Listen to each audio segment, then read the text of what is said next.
Hi guys, welcome to Richard Cabile YouTube channel, and today's video I will teach you how to change privacy password in your Oppo mobile phone. So okay guys, but before we start, kindly subscribe to my YouTube channel by pressing the subscribe button and the bell to notify you if I have new videos. Okay guys, let's start. You all have to do is go to setting in your Oppo mobile phone. Okay guys, here in settings, scroll down and find the fingerprint, face, and password. Click this.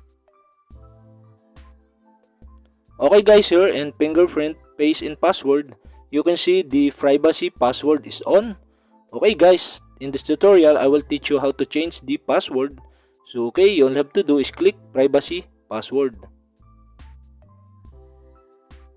And okay guys, we need to enter the privacy password of your Oppo mobile phone.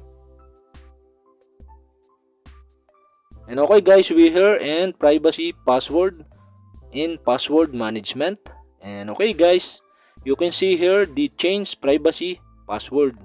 Okay guys, to change the password, you all have to do is click change privacy password.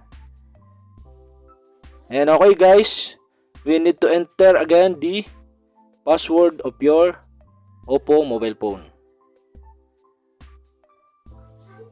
And okay guys, we need to set another password or new password in your Oppo mobile phone.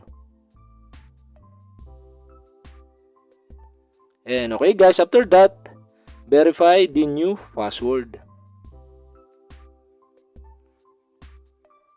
And okay guys, that's it.